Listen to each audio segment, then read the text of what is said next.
Saudara dan saudari yang dikasihi Tuhan, kita berjumpa dalam acara Mendekat Kasih Tuhan, bersumber pada 1001 renungan inspiratif karya Romo Frans Sales SCY, dan sebagai renungan singkat bagi saudara-saudari yang sedang menderita sakit, baik yang dirawat di rumah sakit maupun di rumah sendiri, dirawat bersama keluarga. Dengan saya, Romo Valentinus Tejantara SCY dari komunitas SCY Teluk Betung, Lampung. Pada hari ini kita ingin merenungkan tema mengarahkan hati kepada Tuhan.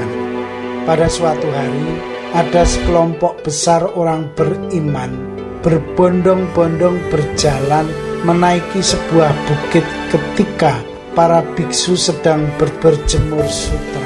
Mereka mempunyai keyakinan bahwa ketika angin menghembus sutra itu, angin tersebut dapat membebaskan masalah mereka dan membersihkan dan memberikan kebijaksanaan. Mereka dengan begitu tergesa-gesa menaiki bukit untuk memperoleh keberuntungan. Melihat kejadian itu, ulama berkata, "Jika demikian, saya juga akan menjemur sutra saya."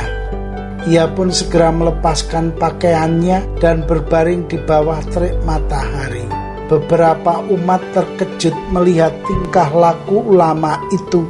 Bahkan para ulama yang mendengar kejadian itu segera memberitahu ulama itu untuk tidak bersikap tak senonoh. Ketika semakin banyak orang berkerumun menyaksikan tingkah ganjilnya itu, ulama itu berkata, "Sutra yang sedang Anda jemur telah mati sehingga banyak kutu buku di dalamnya. Sutra yang sedang saya jemur masih hidup. Ia bisa mengajar kehidupan, bekerja dan makan. Seorang bijak harus mengetahui jenis sutra manakah yang lebih berharga." Saudara-saudari yang terkasih, kisah ini berbicara tentang pengenalan akan diri kita sendiri. Banyak orang kurang begitu mengenal dirinya sendiri, apalagi di zaman kini yang menawarkan begitu banyak kemudahan bagi hidup. Akibatnya, mereka begitu mudah terbawa oleh arus kehidupan ini. Apa yang mereka anggap baik untuk diri mereka sendiri akan mereka lakukan dengan sekuat tenaga. Padahal belum tentu hal itu sungguh-sungguh berguna bagi hidup bersama. Untuk itu, orang mesti hati-hati terhadap berbagai tawaran kemudahan.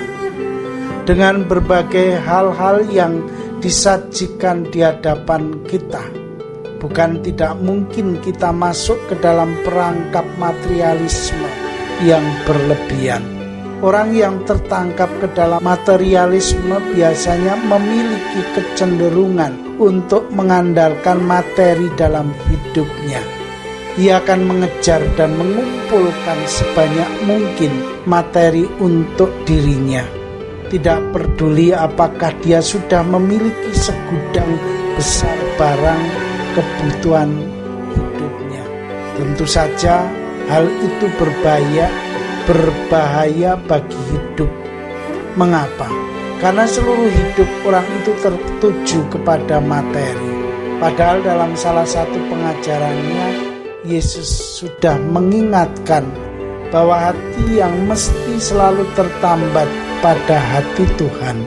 Artinya, orang mesti mendahulukan Tuhan dalam hidupnya. Orang tidak boleh mendahulukan materi dalam hidup, karena materi selalu menggoda orang untuk melakukan kejahatan. Bukan rahasia lagi bahwa banyak orang terjerumus dalam korupsi, manipulasi, dan perbuatan jahat lainnya karena kuatnya kuasa materi itu. Sebagai orang beriman, kita diingatkan untuk mengarahkan seluruh hidup kita kepada Tuhan. Kita mesti percayakan hidup kita kepada Tuhan. Dia sudah tahu apa yang menjadi kebutuhan hidup kita. Yang penting bagi kita adalah kita senantiasa melakukan hal-hal baik dalam hidup dan karya kita. Dengan demikian, kita menjadi orang-orang yang berkenan kepada Tuhan. Saudara dan saudari yang terkasih, marilah mengakhiri renungan singkat kita dengan menyatukan iman, harapan, dan kasih kita kepada Tuhan. Akhirnya, berkat dan doaku selalu menyertai Anda yang sedang sakit. Semoga Tuhan memberikan kesembuhan, kekuatan, dan ketabahan dalam memanggul salib hidup ini, semangat dan kesegaran. Doa dan berkatku selalu menyertai Anda. Sampai bertemu dalam renungan selanjutnya.